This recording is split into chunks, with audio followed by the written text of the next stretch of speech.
નમસ્કાર મિત્રો, સૌને મારા જય શ્રી કૃષ્ણ। મિત્રો, આપ જોઈ રહ્યા છો ધાર્મિક વાર્તાઓ યુટ્યુબ ચેનલ। તો આપ સૌનું મારા ચેનલ પર હું દિલથી સ્વાગત કરું છું। મિત્રો, આજે આપણે આ વિડીયોમાં સાંભળીશું માગસર માસના સુદ પક્ષની એકાદશી એટલે કે મોક્ષદા એકાદશીનું મહત્વ શું છે તથા પૂજન વિધિ શું છે તે સર્વ કાંઈ જાણીશું અને ઉપાયો પણ જાણીશું। જો આપને આ વિડીયો પસંદ આવે તો વિડીયો લાઈક કરજો, શેર કરજો અને આપ આ ચેનલ પર પહેલી વખત આવ્યા હોય તો ચેનલ સબસ્ક્રાઈબ કરી લેજો, જેથી આવનારા નવા વિડીયોની માહિતી આપ સુધી પહોંચી શકે। મિત્રો, મોક્ષ આપનારી એકાદશી એટલે કે મોક્ષદા એકાદશી જે માગસર માસની એકાદશીનું નામ છે તેવા જ તેના ગુણ પણ છે।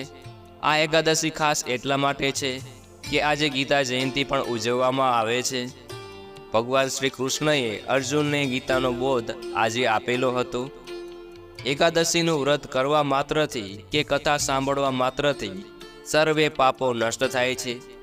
આ એકાદશીનું વ્રત કરીને જો પિતૃઓને આ એકાદશીનું ફળ આપવામાં આવે તો પિતૃઓને પણ મુક્તિ મળે છે। ભગવાન નારાયણને સમર્પિત આ એકાદશીની તિથિ છે। એકાદશીની તિથિના ઈષ્ટદેવ ભગવાન શ્રી હરિ છે, માટે આ એકાદશીનું વ્રત કરનારે ભગવાન નારાયણનું પૂજન અવશ્ય કરવું જોઈએ, નામ સ્મરણ કરવું જોઈએ તથા ગીતા જયંતિ છે, ગીતાજીનો ઉદ્ભવ દિવસ છે, આજે ગીતાજીનો ઉત્પત્તિ દિવસ છે, એટલા માટે ગીતાજીનો પાઠ પણ અવશ્ય કરવો જોઈએ, જેથી લાભ પ્રાપ્ત થાય અને પાપમાંથી પણ મુક્તિ મળે અને અંતમાં મોક્ષની પ્રાપ્તિ થાય। હિન્દુ ધર્મમાં એકાદશીનું વ્રત હંમેશા ઉદયા તિથિ અનુસાર જ કરવામાં આવે છે, પરંતુ આ એકાદશી 2 દિવસ સુધી પડે છે। એટલા માટે એક પહેલી એકાદશી જેને સ્માર્ટ એકાદશી કહેવાય છે, જે ગૃહસ્થો રહે છે, અને બીજી એકાદશી જે ભાગવત એકાદશી કહેવાય છે, તે સાધુ સંન્યાસી ગુરુ ધારણ કરનાર આ એકાદશીનું વ્રત કરે છે। મોક્ષદા એકાદશીનો ઉપવાસ તે ઉત્તમ અને મોક્ષ આપનાર છે। મોક્ષદા એકાદશી સમાન બીજું કોઈ વ્રત નથી।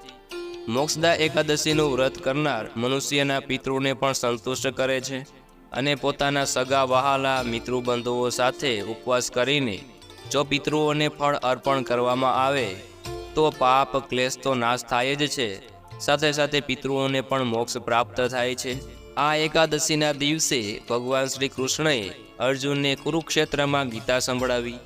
આ ગીતાજી તે જીવનનો સંદેશ છે, જ્ઞાન છે, બોધ છે, જે અર્જુનને પ્રાપ્ત કર્યું હતું અને તેના દ્વારા આપણે સર્વે પણ પ્રાપ્ત કર્યું છે। મોક્ષદા એકાદશીના દિવસે માનવતાની નવી દિશા દેવાવાળા આ ગીતાજીનો ઉપદેશ થયો, એટલા માટે આજે ગીતાજીનો પાઠ અવશ્ય કરવો અથવા તો સાંભળવો જોઈએ। ગીતાજીનો પાઠ કરવાથી અથવા તો ગીતાજીનો સંપૂર્ણ એટલે કે 1 થી 18 પાઠ સુધી પાઠ ન થાય તો એકાદશ અધ્યાય જેમાં ભગવાન શ્રી કૃષ્ણનું વિરાટ સ્વરૂપનું વર્ણન છે તે અધ્યાય સાંભળવો જોઈએ, અથવા તો 7મો અથવા તો બીજો અધ્યાય પણ પિતૃમોક્ષ અર્થે સાંભળવો જોઈએ, તેથી પિતૃદોષમાંથી મુક્તિ મળે છે। સૌપ્રથમ આપણે એકાદશીની પૂજન વિધિ વિશે જાણી લઈએ। એકાદશીના દિવસે સવારે વહેલા ઉઠીને સ્નાન આદિથી પરવરીને ભગવાન શ્રી નારાયણનું મન હૃદયથી જપ કરતા રહેવું જોઈએ। આપણા ઘરના મંદિરમાં આવીને સાફ સફાઈ મંદિરની કરીને આપણા ઈષ્ટદેવ આદિને સ્થાપિત કરવા જોઈએ। મંદિરમાં જો ભગવાન નારાયણનો ફોટો કે મૂર્તિ હોય તો તેનું વિશેષ પ્રકારે પૂજન થાય છે। મૂર્તિ હોય કે લાલજીનું સ્વરૂપ હોય, લક્ષ્મીનારાયણની મૂર્તિ હોય તો પંચામૃતથી સ્નાન કરાવી શકાય છે। ત્યારબાદ શુદ્ધ જળ, ગંગાજળ, યમુના જળથી સ્નાન કરાવવું જોઈએ, અને જો આ જળ ના પણ હોય તો મનમાં પણ આ પવિત્ર નદીઓનું સ્મરણ અવશ્ય કરવું જોઈએ અને પ્રભુને સ્નાન કરાવવું જોઈએ। ત્યારબાદ વસ્ત્ર અલંકાર આદિથી સુશોભિત કરીને ભગવાનની સામે ધૂપ દીપ નૈવેદ્ય આદિથી પૂજન કરવું જોઈએ। ભગવાનના શ્રી ચરણોમાં 2 તુલસી પત્ર અવશ્ય ધરવા જોઈએ, અને આપણે જે ભગવાનને ભોગ ધરેલો માખણ મિશ્રી હોય કે પછી ફળ ફળાદી હોય તે દરેકમાં 1 તુલસી પત્ર પધરાવવા જોઈએ અને પ્રભુની સામે જઈને સમર્પિત કરવા જોઈએ। આ દિવસે ભગવાનને ખાસ કરીને પ્રસન્ન કરવા માટે એકાદશીનો સંકલ્પ કરીને વ્રત કથા અવશ્ય સાંભળવી જોઈએ। સંકલ્પ કરવામાં જમણા હાથમાં 1 ચમચી જળ લઈને ત્યારબાદ પ્રભુને પ્રાર્થના કરવી જોઈએ કે હે પ્રભુ, આજે હું મોક્ષદા એકાદશી કે જે ગીતા જયંતિ પણ છે, આજના દિવસે હું આપનું વ્રત કરું છું. આ એકાદશી મૈયાને પ્રાર્થના કરું છું કે મારા પાપ તથા સંકટો કાપે. આ રીતે સંકલ્પ કરવો જોઈએ અને કહેવું જોઈએ કે હું બારસના દિવસે એટલે કે બીજા દિવસે આ વ્રત પૂર્ણ કરું છું અને વ્રતના પારણ કરીશ. આ રીતે બોલીને પાણી છોડી દેવું જોઈએ. એકાદશીના વ્રતનો સંકલ્પ થઈ ગયા પછી ભગવાનની સામે મંત્ર જાપ કરી શકાય છે, સ્તુતિ કરી શકાય છે, વિષ્ણુ સહસ્ત્ર નામ પાઠ આવડે તો કરી શકાય છે. અને ખાસ કરીને આજે ગીતા જયંતિ છે તો આપણા મંદિરમાં જે ગીતાજી હોય, જે ભક્તો નિત્ય ગીતાજીનો પાઠ કરતા હોય અથવા તો સાંભળતા હોય, તેની પાસે ગીતાજી અવશ્ય હશે. ગીતાજીના પુસ્તકને આજે લાલ વસ્ત્ર અથવા તો પીળા વસ્ત્રમાં લપેટીને રાખવું જોઈએ અને તેની ઉપર પુષ્પ ચડાવીને ધૂપ દીપ નૈવેદ્ય આદિથી ગીતાના પુસ્તકનું પૂજન કરવું જોઈએ. કારણ કે ગીતાજી પણ ભગવાન શ્રી કૃષ્ણનું સાક્ષાત સ્વરૂપ છે. આજે ગીતા જયંતિના દિવસે ગીતાજીના પુસ્તકનું પૂજન કરીને તેનું વાંચન કરવું જોઈએ. એવું નિયમ પણ ઘણા ભક્તો લે છે કે હું નિત્ય ગીતાજીનો એક પાઠ અવશ્ય સાંભળીશ અથવા તો વાંચીશ. આમ કરવાથી જ્ઞાનની પ્રાપ્તિ થાય છે અને ભક્તિની પણ પ્રાપ્તિ થાય છે. ગીતાજીનું પૂજન થઈ જાય અને ભગવાનનું પૂજન થઈ જાય પછી જો આરતી આવડતી હોય તો આરતી કરી શકાય છે અને ભગવાનને જે આપણે નૈવેદ્ય ધરેલો છે તે પ્રસાદમાં ગાય માતાનો ભાગનો કાઢીને આપણે તે પ્રસાદ લઈ શકાય છે. હવે પ્રસાદ લેવાનું શું મહત્વ છે તે પણ જાણી લઈએ. જ્યારે આપણે પ્રસાદ હાથમાં લઈએ ત્યારે હાથથી કરેલા ખોટા કર્મમાંથી મુક્તિ મળે છે. પ્રસાદ જ્યારે આપણે આરોગીએ છીએ ત્યારે વાણીથી કરેલા ખોટા કાર્યોમાંથી મુક્તિ મળે છે અને પ્રસાદવાળા હાથ જ્યારે આપણે માથા પર ફેરવીએ છીએ ત્યારે ખોટા કાર્યોથી મુક્તિ મળે છે. એકાદશીના દિવસે ભગવાન શ્રી નારાયણ લક્ષ્મીપતિનું પૂજન કરવાથી સૌભાગ્યની પ્રાપ્તિ થાય છે અને જે મનુષ્ય પૂરી શ્રદ્ધા અને સાચા મનથી ભગવાન નારાયણની પૂજા કરે છે, આ વ્રત કરે છે, તેને વૈકુંઠ ધામની પ્રાપ્તિ થાય છે. એવો મહિમા છે આ મોક્ષદા એકાદશીનું, જેનું નામ જ સાર્થક છે. મોક્ષદા એકાદશી એટલે કે મોક્ષ આપનારી. ભગવાને અર્જુનને પણ મોક્ષ આપ્યું હતું. કેવી રીતે? કે જ્યારે અર્જુનને મોહ હતો કે હું યુદ્ધ નહીં કરું કારણ કે સામેવાળા મારા કાકા, મામા, દાદા વગેરે મારા સગા છે, તો હું યુદ્ધ કેવી રીતે કરું? ત્યારે ભગવાન શ્રી કૃષ્ણ એને કહે છે કે જે અન્યાય કરે છે તે કોઈના સગા હોતા નથી, માટે યુદ્ધ કર અને તું તારું શુભ કર્મ કર જેથી તને મોક્ષની પ્રાપ્તિ થાય.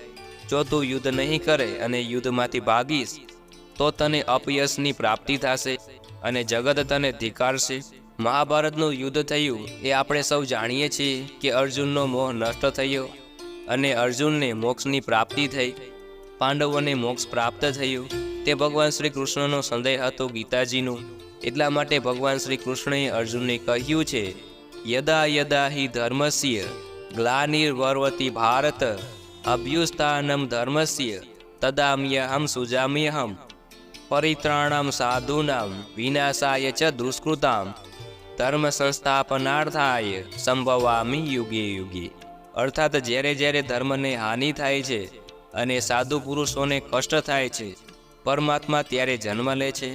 ભગવાન શ્રી કૃષ્ણ ત્યારે યુગે યુગે પ્રગટ થાય છે અને ભક્તોની રક્ષા કરે છે, દુષ્ટોનો વિનાશ કરે છે અને ધર્મની સ્થાપના કરે છે. આજે ભગવાન શ્રી કૃષ્ણને વાલી એવી ગાય માતાની સેવા અવશ્ય કરવી જોઈએ.